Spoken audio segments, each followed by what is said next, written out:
Los gobiernos, durante la Primera Guerra Mundial, temían una cosa casi tanto como la derrota militar: la revolución. En 1917, con la victoria esquiva en el campo de batalla y la moral debilitada, ambos bandos esperaban derrotar al enemigo desde dentro.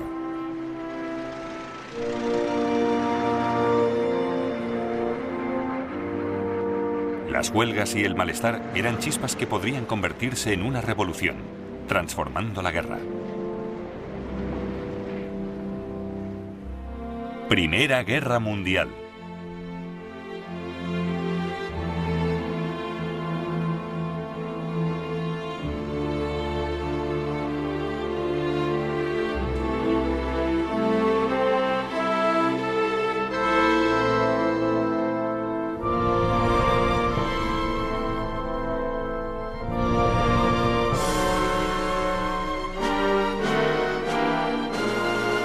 Revolución.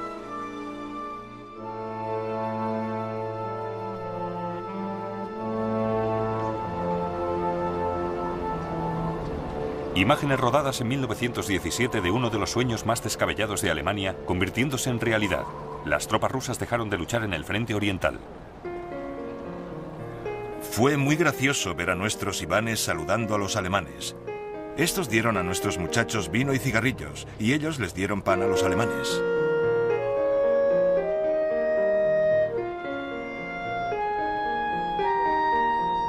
Uno de los alemanes tenía una cámara.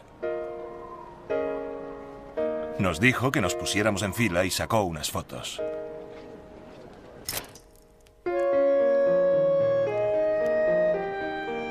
Más tarde, el fotógrafo les dijo a los muchachos que fueran a buscar las fotos.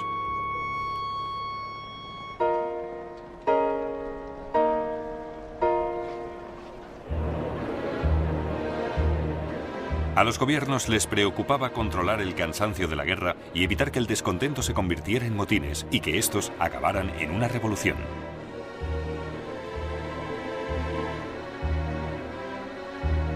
Los gobiernos se dieron cuenta de que si le daban la vuelta al problema, ello les ofrecía una asombrosa oportunidad. ¿Y si se pudiera aprovechar el malestar, apaciguándolo en el propio país y alentándolo entre el enemigo?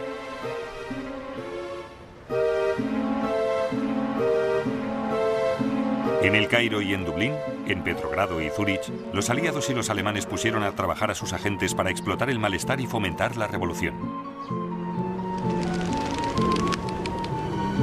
El gran premio era que todo un pueblo se rebelara contra sus líderes, apartándolo así de la guerra. En Rusia, los alemanes lo consiguieron. Apoyaron a los bolcheviques para promover una revolución espontánea.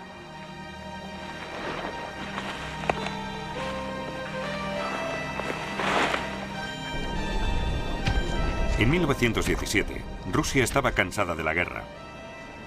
Grandes pérdidas, un pobre liderazgo y corrupción, más la pesadilla de la logística de un frente de casi 1.500 kilómetros, dejó agotado a su ejército.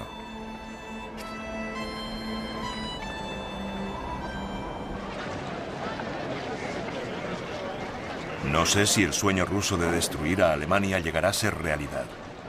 Probablemente no. No tenemos nada con que pelear, ni fusiles, ni morteros, ni explosivos, ni botas, ni abrigos. Nada.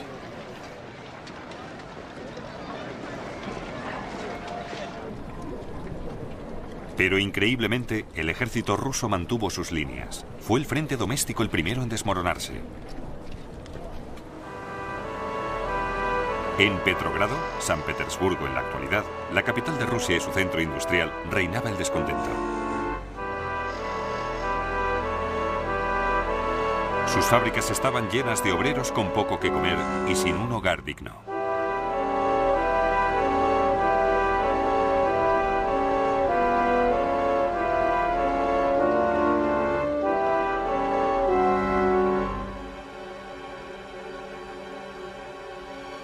La manifestación del 8 de marzo de 1917 empezó de forma pacífica. Era un día soleado y frío, y la gente estaba de un humor excelente. Cantaban la marsellesa y pedían pan.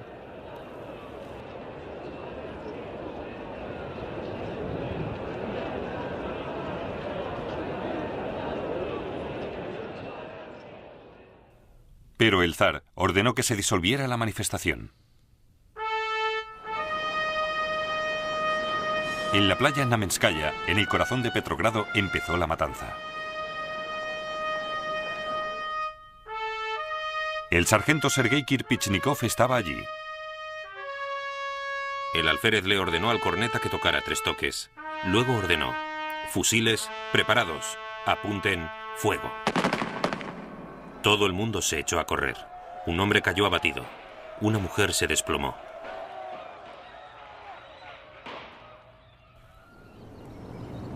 Murieron más de 50 civiles. La masacre obligó a los soldados de Petrogrado a elegir a quién defender, al pueblo o al zar. En los barracones, Sergei Kirpichnikov habló con sus camaradas. Es mejor morir con honor que obedecer más órdenes de dispararle a la gente. Nuestros padres, madres, hermanas, hermanos y novias están pidiendo pan. ¿Vamos a matarles?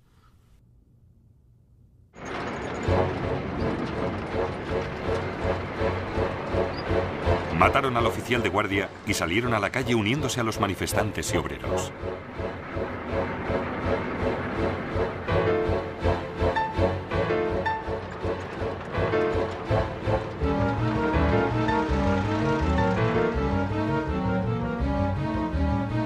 Arthur Ransom, periodista británico, telegrafió a su oficina en Londres. Unas 200 personas muertas. Stop. Jefe policía local muerto. Stop. Definitivamente ha empezado la revolución. Las tropas buscaron apoyo en los barracones y las fábricas.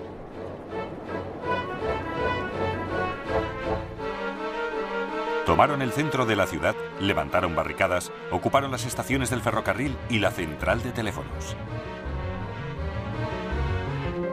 El agregado militar británico, Sir Alfred Knox, se encontraba en la administración de artillería cuando el edificio fue atacado. Se acercó la desordenada soldadesca, todos armados, muchos de ellos con banderas rojas en la punta de la bayoneta. Pronto oímos cómo las ventanas se rompían y echaban la puerta abajo y el ruido de disparos. La mayoría de los oficiales salían del departamento por la puerta trasera.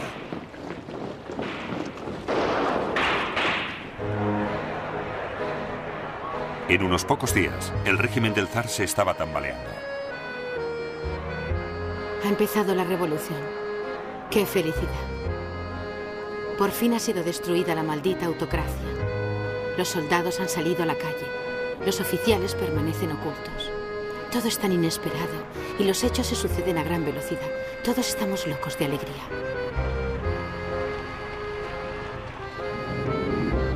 Los soldados que llegaron a la ciudad para restaurar el control se unieron a los revolucionarios.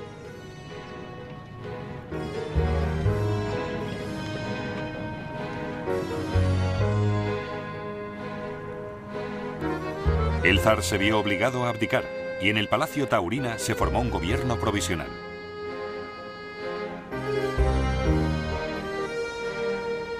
Los nuevos gobernantes de Rusia tenían mucho trabajo: dirigir una guerra mientras controlaban la revolución.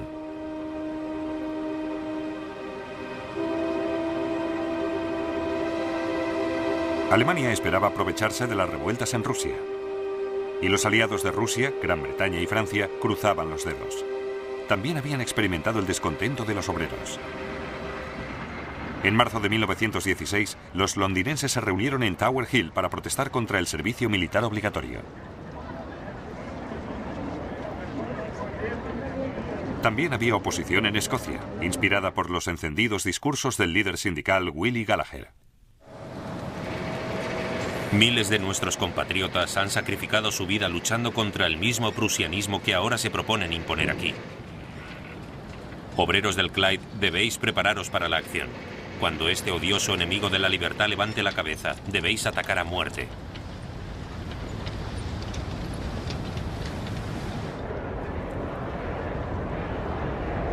Obreros manifestándose por Whitehall en demanda de mejores salarios y precios más bajos.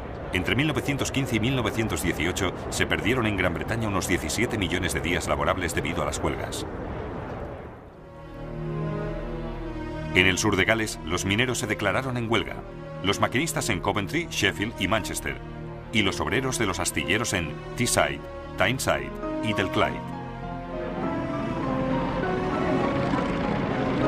El ejército mantenía 200.000 soldados en Gran Bretaña para evitar una invasión y un levantamiento civil.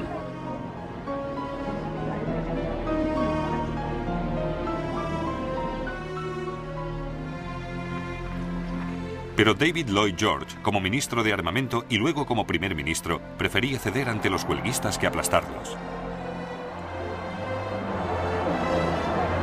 Padre de las pensiones estatales y de los planes de seguridad social, Lloyd George obtuvo el apoyo de la clase obrera.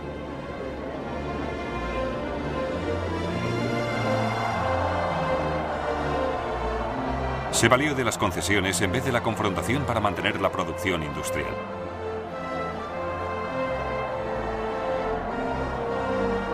Los negociadores con los sindicatos recibieron estrictas instrucciones.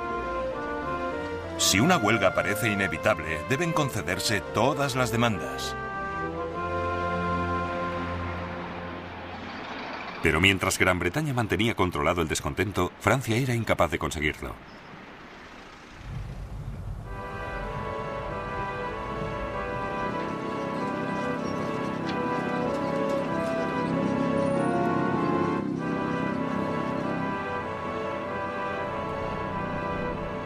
Durante la Primera Guerra Mundial, París vivió bajo la sombra de una invasión alemana.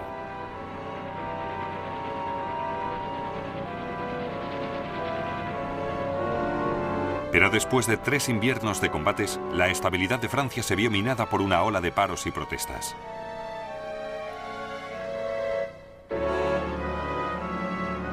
Muchos de los disidentes eran mujeres a las que no se podía intimidar con la amenaza del servicio militar.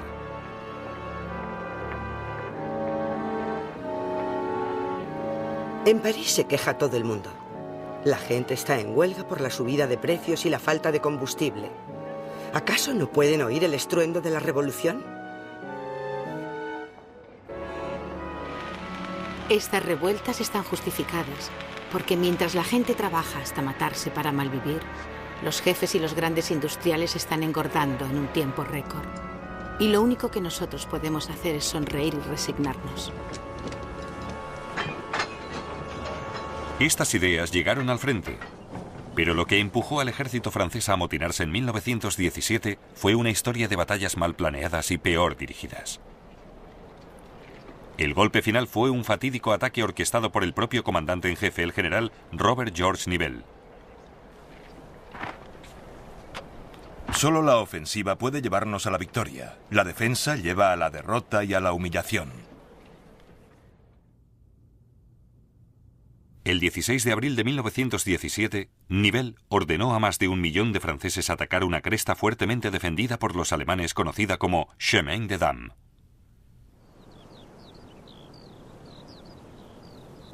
Después de tomar por asalto dicha cresta, Nivelle esperaba que sus soldados se abrieran camino por 10 kilómetros de defensas alemanas.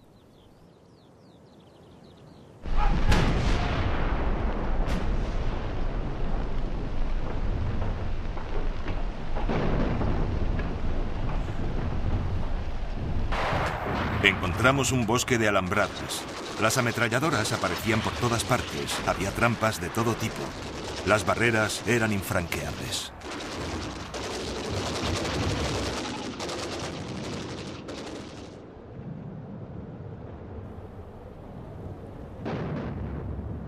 $40.000 franceses murieron en los primeros días, pero Nivelle ordenó que el ataque continuara.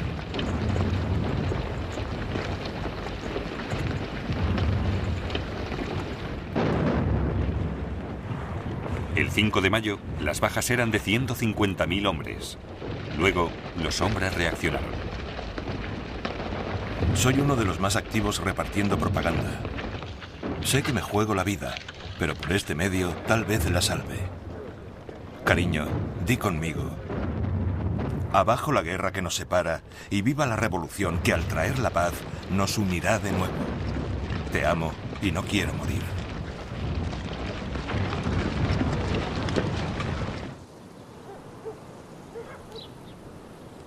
El pueblo de Quevre, a 30 kilómetros al sur de Chemin des Dames. El alcalde observaba lo que ocurría cuando el regimiento de infantería 370 recibió la orden de ir al frente.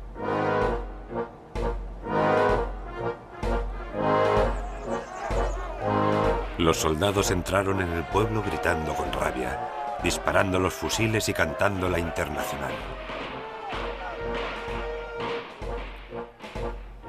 Por la mañana formaron columnas y se dirigieron al bosque.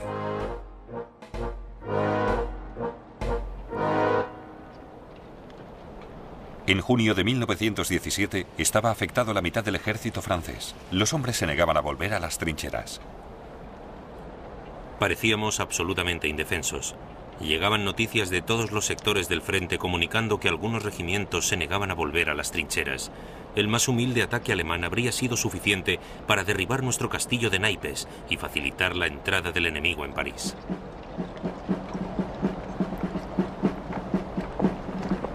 Pero los alemanes no tenían ni idea del motín de los franceses. Fue un absoluto fracaso de la inteligencia.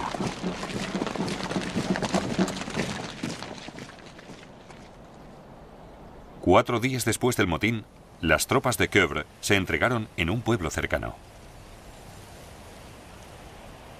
Emergieron del bosque en perfecta formación, en columnas de A4, con los uniformes impecables. Las acciones de los soldados franceses se asemejaban más a una huelga que a un motín. Obtuvieron importantes concesiones, mejoras en los permisos, más periodos de descansos y mejores condiciones sanitarias.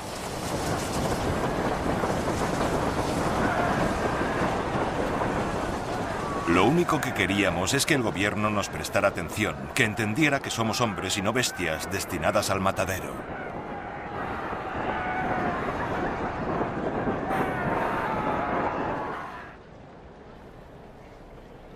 Nivelle fue destituido. Su sustituto, el general Philippe Pétain, cambió la estrategia francesa haciendo de la defensa el orden del día. Los hombres recibían adoctrinamiento patriótico y les recordaban por qué luchaban. Pero Pétain también sabía que debía restablecer la disciplina. La táctica fue ejecutar a unos pocos, pero obligar a miles a observarlo.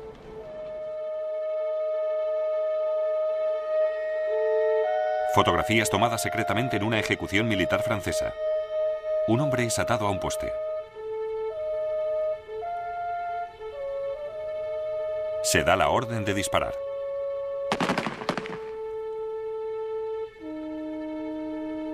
Los soldados desfilan ante el cadáver.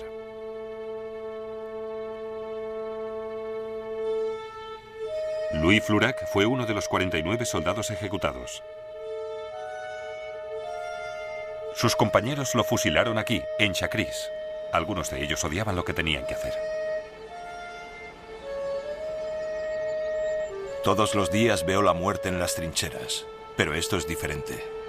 Soy un hombre que le ha disparado a sus amigos.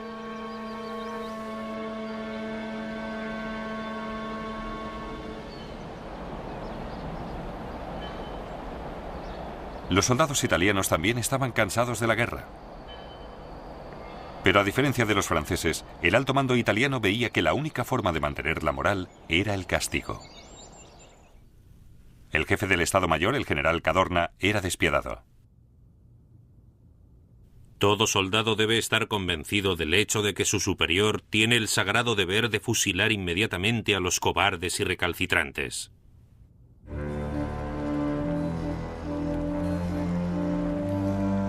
El puño de hierro de Cadorna llevó al descontento general. Durante meses estuvo latente bajo la superficie hasta la batalla de Caporetto, en octubre de 1917. El ejército italiano fue atacado aquí, en el valle del río Isonzo, por un ejército formado por austrohúngaros y alemanes.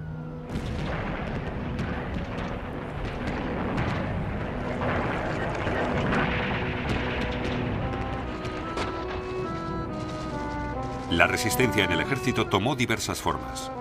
Los italianos no se negaron abiertamente a luchar, se limitaban a rendirse en masa ante el enemigo. Al amanecer estábamos rodeados y los alemanes por fin nos hicieron a todos prisioneros. Estábamos contentos porque habíamos salvado la vida. Adiós Italia, adiós familia. Ahora estoy en manos de los alemanes. Un joven teniente del Alperkorps, Erwin Rommel, tomó a más de 1000 italianos prisioneros sin disparar un solo tiro.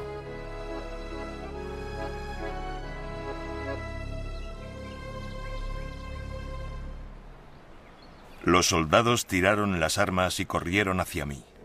En un instante estuve rodeado por soldados italianos que me llevaron en hombros.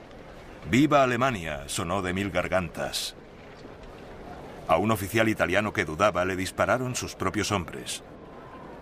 Para los italianos que estaban en el monte Mizli, la guerra había terminado. Gritaban de alegría. Escribo estas líneas a las 11 de la noche, instalado cómodamente en el comedor de oficiales italiano. Hay una gran cantidad de deliciosos vinos que estamos acabando en un tiempo récord, por lo que espero que no se produzca un contraataque. Hemos capturado ametralladoras, artillería pesada y armas personales. Armas de gran calidad, pero que no parecen haber sido muy utilizadas.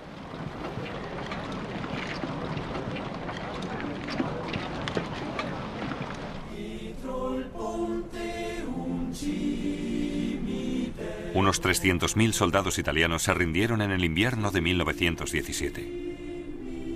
Y casi el mismo número se retiraron por estos senderos montañosos junto con los civiles que huían. Pasaban con las manos metidas en los bolsillos.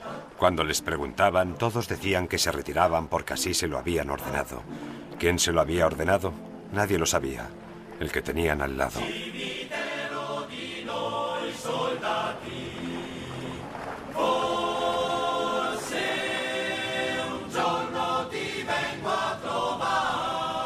¡Qué imagen tan terrible y desgarradora era! Las pobres mujeres con sus hijos pequeños entre sus brazos avanzando hacia Italia para salvar la vida.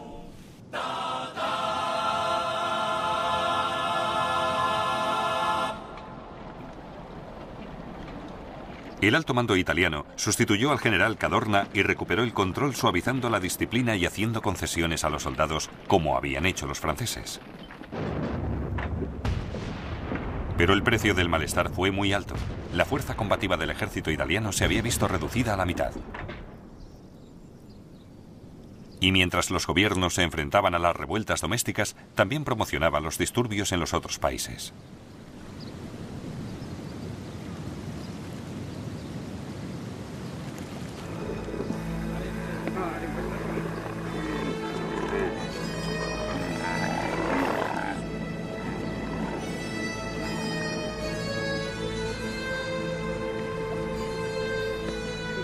Gran Bretaña había estado conspirando para desestabilizar al Imperio Otomano desde los comienzos de la guerra.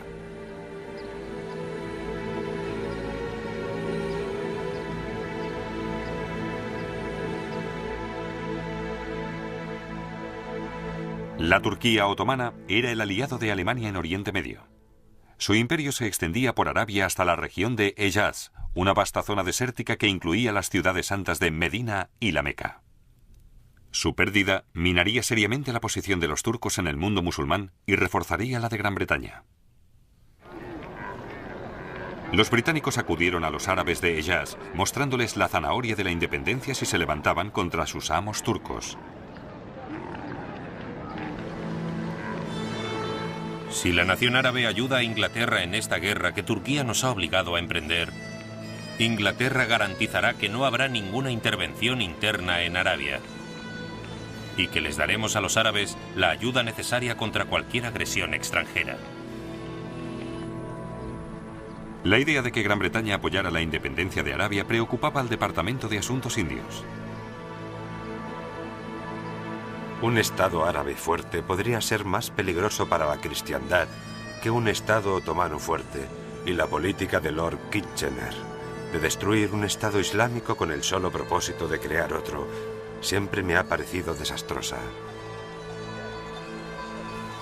El Departamento de Asuntos Indios no tenía por qué preocuparse. La maniobra de Kitchener era realmente cínica, ya que no tenía la intención de conceder poder a los árabes de Hejaz. Pero los británicos colmaron al emir de la Meca, Sherif Hussein, con oro y dejaron caer que si todo iba bien, tal vez podría haber realizado su sueño de ser el líder de los árabes. El 5 de junio de 1916 comenzó la revuelta árabe. La Meca cayó inmediatamente en manos de los rebeldes, pero la principal guarnición turca en Medina resistió. El comandante turco, Fari Pasha, se negó a rendirse. Hasta que mis soldados estén enterrados bajo los escombros de Medina, en un manto carmesí de sangre y fuego, la bandera roja de los otomanos nunca se arriará de los torreones del castillo de Medina. El levantamiento no disfrutaba del apoyo popular. Pero los británicos contaban con un nombre allí mismo. T.E. Lawrence, un carismático oficial de 28 años agregado a las fuerzas del sheriff Hussein en Hejaz. Lawrence hablaba árabe. Supo ver dónde radicaba la fuerza de los árabes. Creo que una sola compañía de turcos atrincherada en un espacio abierto derrotaría a las tropas del sheriff. Su auténtico campo de competencia es la guerra de guerrillas. Dinamitarían una vía férrea, atacarían a una caravana, robarían camellos, mejor que nadie.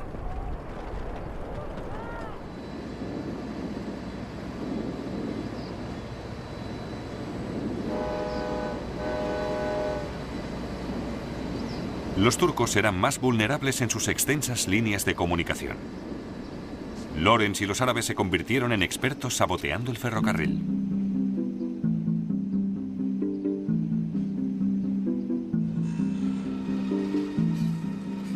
Nuestro último objetivo era atacar el tren, y ello nos llevó 10 minutos con unas pérdidas por parte de ellos de 70 hombres. Mi botín fue una alfombra de oraciones Baluk de color rojo. Espero que suene tan divertido como lo fue. Fue la actuación más de aficionados al estilo de Buffalo Bill que se puede imaginar.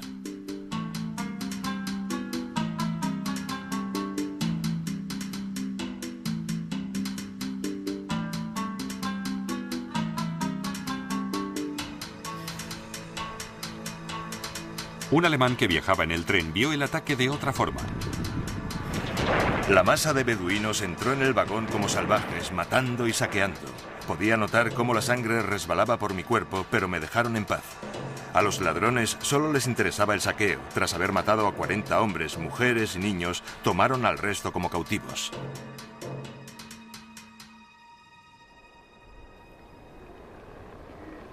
T.E. Lawrence adoptó la causa del nacionalismo árabe.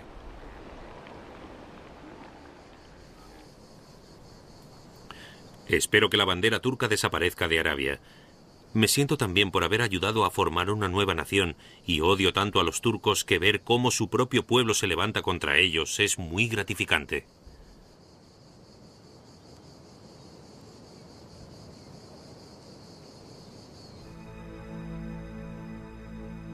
Lawrence vestía como un árabe. Le pidió a su madre que le ayudara con la ropa. Si ese pañuelo de seda con los patos plateados, utilizado por última vez como mantel, creo, aún existe, ¿podrías enviármelo? Tales cosas son difíciles de conseguir ahora. Capturar Jerusalén, que estaba en manos de los turcos, era un objetivo clave de los británicos en 1917. La conquista del puerto de Aqaba reforzaría la causa árabe para tener un papel en la campaña.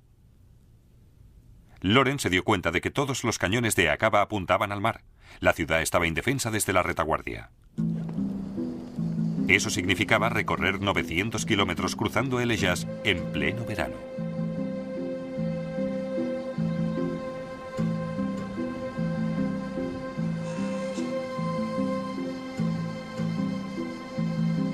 La marisma era un purgatorio. El sol se reflejaba en ella como en un espejo, como una llama amarilla cegando los ojos.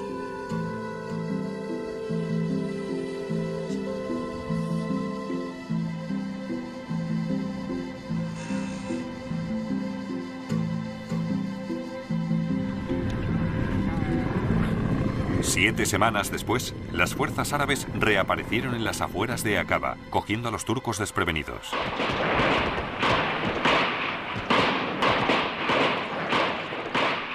La ciudad cayó 4 días después. El Oriente Medio estaba sorprendido. El general Allenby, el comandante de las fuerzas británicas en la región, incluyó la revuelta árabe en su campaña de Jerusalén, reforzándola con blindados, apoyo aéreo, artillería y tropas coloniales.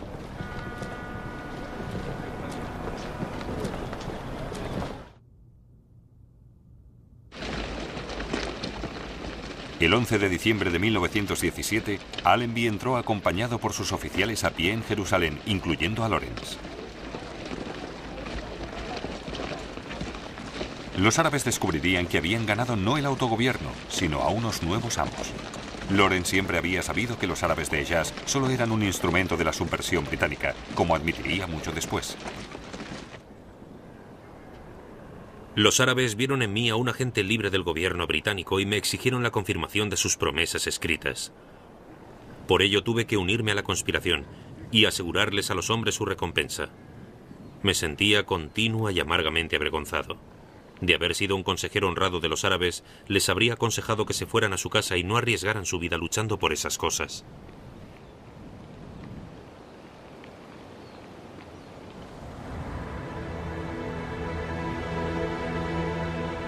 Mientras Gran Bretaña apoyaba la subversión contra Turquía, el aliado de Alemania tenía su propio punto débil en la misma puerta: Irlanda.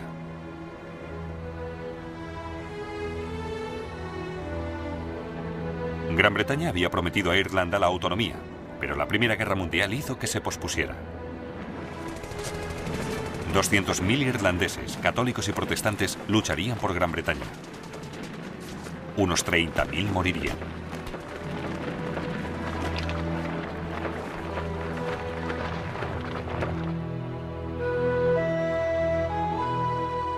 Pero la hermandad de los republicanos irlandeses, los precursores del IRA, creían que las dificultades de Inglaterra constituían la oportunidad de Irlanda. Padraig Pearse vio que la guerra era una oportunidad para Irlanda para liberarse de la dominación británica. La guerra europea ha creado una crisis que podría contener, aunque de momento aún oculto, el momento por el que han estado esperando tantas generaciones. Queda por ver si ese momento se materializa, si tenemos la visión para verlo y el valor para hacerlo. Alemania, para muchos republicanos, siempre había sido un buen lugar para planear la revolución. Erskine Childers era famoso en Gran Bretaña, el país que pretendía minar. Su novela, El enigma de las arenas, un gran éxito de ventas, advertía a Gran Bretaña de los peligros que representaba la armada alemana. En julio de 1914, sus simpatías habían cambiado. Zarpó con su yate, el Asgard, para transportar armas. Fotografió la operación. Saliendo del puerto de Hamburgo con el Práctico. Navegando de vuelta a Irlanda. Su esposa y una amiga con 2 de los 900 fusiles que habían cogido en Alemania. Y la imagen después de que Childers hubiera atracado en el puerto de Dublín. La multitud los vitorea mientras las armas son transportadas en coches.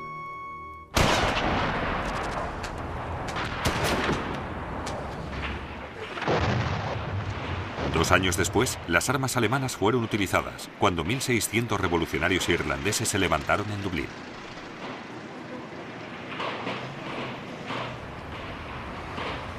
Lunes de Pascua, 1916. Los del Sinn Féin ocupan las estaciones del ferrocarril, las oficinas de correos y otros lugares. Han bloqueado las calles cercanas a Stephens Green y disparan a cualquiera que vean vestido de caqui. Solíamos pensar que aquí, en Irlanda, nos habíamos librado de la guerra, pero no hay duda de que ahora está muy cercana.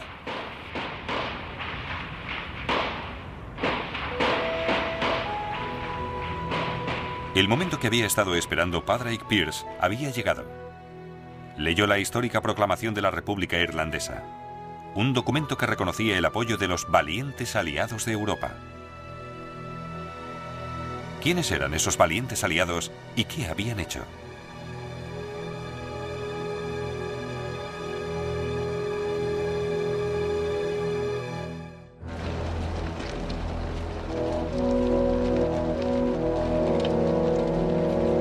Hacía tiempo que Alemania consideraba la subversión en Irlanda como una forma de desestabilizar a Gran Bretaña.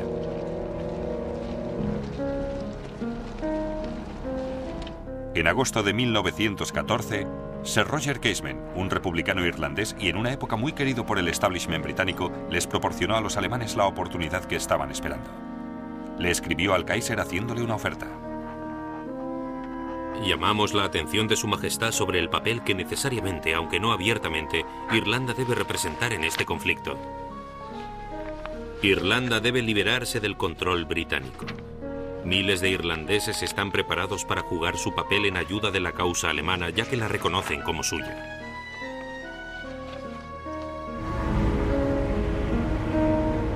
Casement partió hacia Berlín disfrazado y en el invierno de 1914 conoció a Arthur Zimmermann, el futuro ministro de Asuntos Exteriores y ahora al cargo de las operaciones subversivas de Alemania.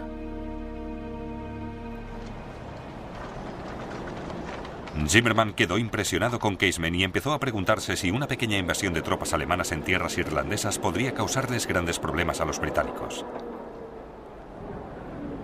Sus diplomáticos en Estados Unidos recaudaron fondos de la comunidad irlandesa en Nueva York.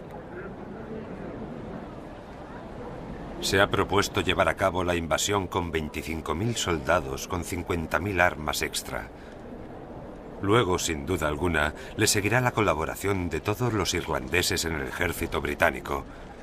Hay una gran fricción entre irlandeses e ingleses en el norte de Francia. El levantamiento de Zimmermann tendría 4 elementos: la entrega de armas alemanas a los rebeldes irlandeses, el desembarco de una fuerza expedicionaria alemana en la costa oeste, los submarinos alemanes tomarían el puerto de Dublín, y una maniobra de distracción a base de bombardeos con cepelines en Londres.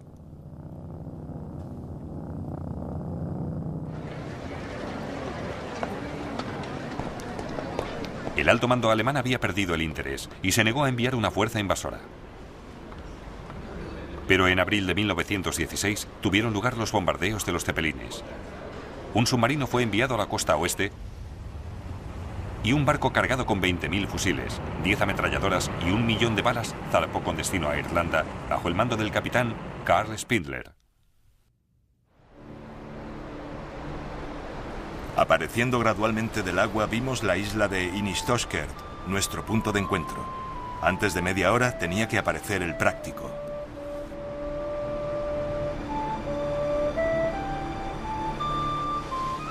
Pero los irlandeses lo esperaban 2 días después, por lo que los alemanes aguardaron en la bahía hasta que fueron localizados por una patrullera inglesa. El capitán Spindler hundió su barco antes de entregar las armas. Izamos la bandera naval alemana desafiando a los británicos. Luego hubo una explosión apagada. Vigas y astillas volaron por el aire. El Out se hundió con un agudo silbido. La esperanza de tener éxito de los rebeldes se hundió con las armas alemanas. Muchos rebeldes abandonaron el proyecto.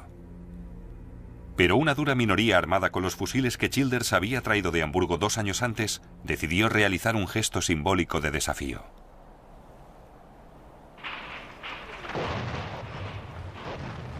El lunes de Pascua de 1916 tomaron puntos clave de Dublín.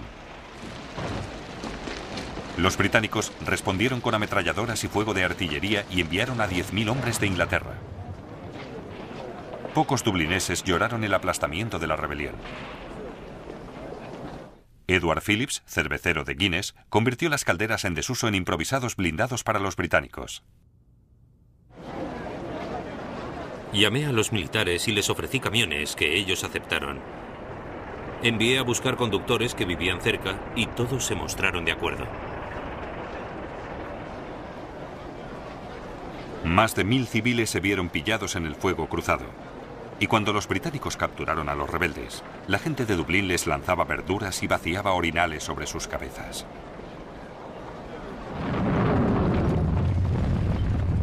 Muchos tenían hijos o padres luchando en el frente occidental y les indignó la relación de los rebeldes con los alemanes. Pero los británicos cometieron un gran error. Perdieron su autoridad moral y transformaron el levantamiento del lunes de Pascua en la semilla del Estado irlandés.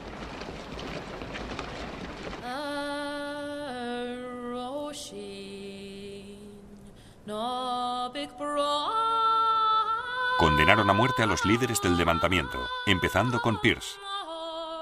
Este admitió ante el tribunal. Pedí y acepté la ayuda alemana en forma de armas y una fuerza expedicionaria. Mi objetivo era conseguir la libertad de Irlanda. Durante 10 días, los hombres fueron llevados al patio de la cárcel de Kilmainham, donde fueron fusilados.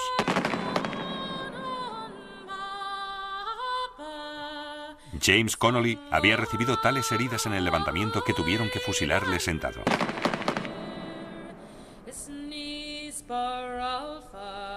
Dublín quedó en silencio cuando Gran Bretaña convirtió a 16 hombres en mártires. La gente que les había tirado verduras ahora los veía como héroes. Gran Bretaña convirtió el fracasado levantamiento en una causa nacional. El siguiente desafío de Zimmermann era de otra categoría.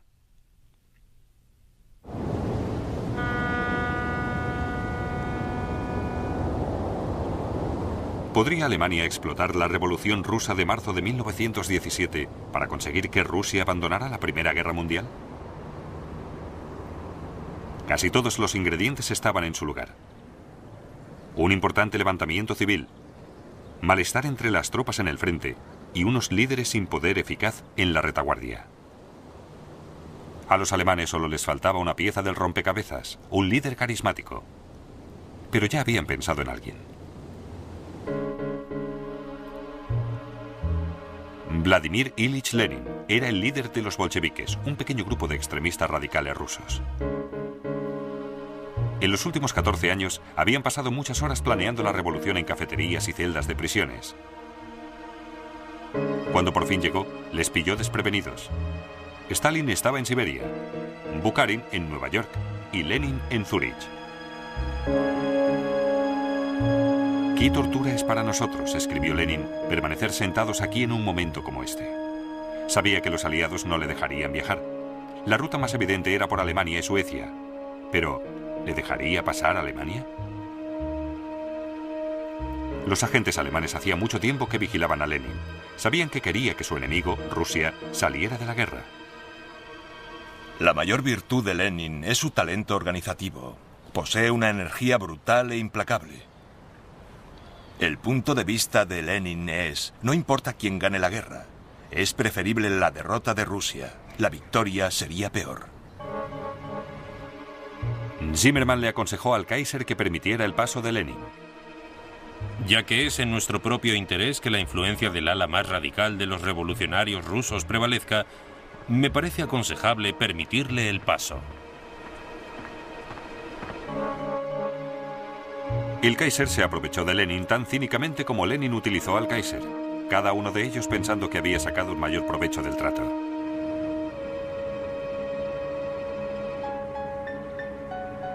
El 10 de abril de 1917, Lenin, su esposa Nadizha Krupskaya y su antigua amante Inesa Arman subieron junto con otros bolcheviques al tren con destino a Alemania.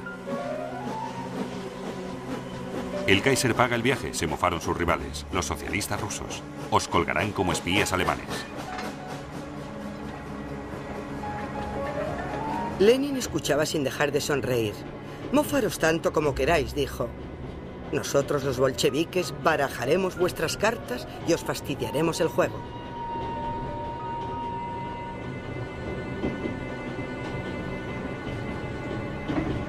Para contrarrestar las acusaciones de trabajar para el enemigo, Lenin inventó la ficción de un tren sellado para conseguir el aislamiento total del mundo exterior. De hecho, el grupo viajó en un vagón normal en un tren que hizo numerosas paradas, tardando 4 días en cruzar Alemania.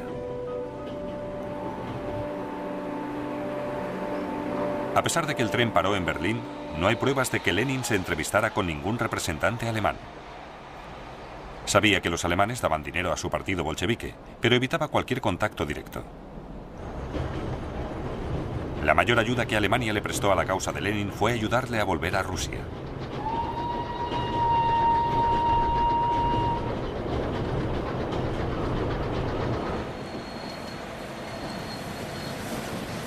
La noche que llegó a Petrogrado, Lenin se dirigió a la multitud. Algunos se mostraron hostiles. Deberíamos clavarle las bayonetas a un tipo como este. Debe de ser alemán.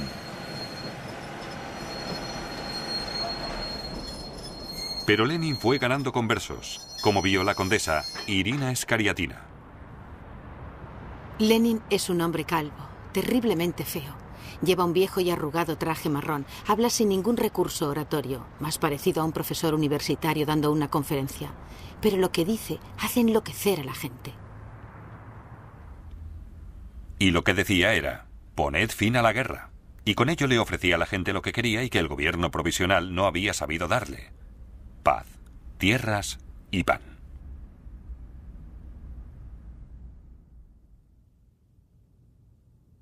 Zimmermann contaba con agentes en Petrogrado que seguían los progresos de Lenin.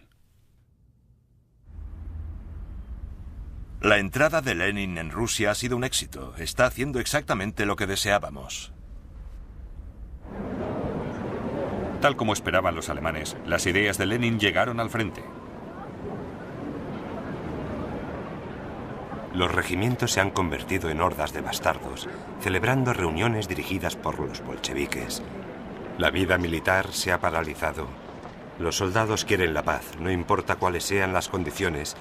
Quieren volver a casa, trabajar la tierra y disfrutar de los resultados de la revolución. El 18 de junio de 1917 se filtró la noticia de que los alemanes secretamente financiaban a los bolcheviques. Lenin huyó de la ciudad disfrazado. Pero los bolcheviques contrarrestaron las afirmaciones de que Lenin era un espía utilizando prensas compradas con dinero alemán.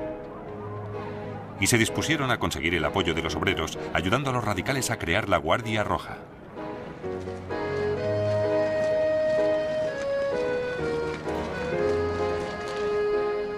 Lenin reapareció en la noche del 6 de noviembre de 1917, abandonando este piso franco y yendo al cuartel general de los bolcheviques. Sabía que debían tomar el poder ahora. No podemos esperar más. Podríamos perderlo todo. El gobierno se está tambaleando. Hay que darle el golpe de gracia. Retrasar la acción equivaldría a la muerte. El periodista John Reed estaba en el cuartel general. En el vestíbulo me he encontrado con algunos de los líderes bolcheviques. Uno me ha mostrado un revólver. Ha empezado el juego, me dijo, y vi que estaba pálido. Durante esa noche, los bolcheviques aseguraron puntos clave de Petrogrado sin apenas disparar un tiro.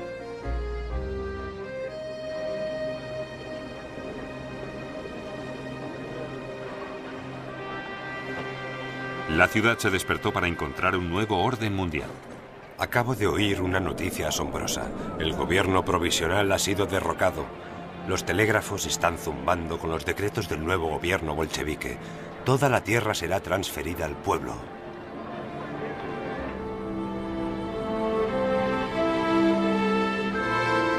Lo primero que hicieron los bolcheviques fue sacar a Rusia de la guerra, liberando a los alemanes de una lucha agobiante en dos frentes. La apuesta alemana por Lenin había dado resultado. Los bolcheviques han provocado el acontecimiento más importante del siglo. Han licenciado a millones de soldados rusos, dejando las manos libres a los alemanes. Un baño de vapor espera a los aliados.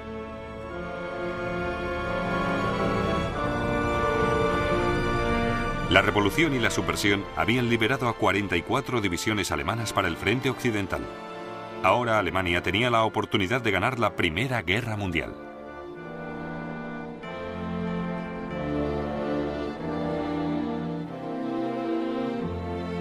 En el siguiente episodio de Primera Guerra Mundial, Alemania lanza una gran ofensiva en el frente occidental, pero sus alianzas empiezan a desmoronarse. Será una carrera entre la victoria y la derrota.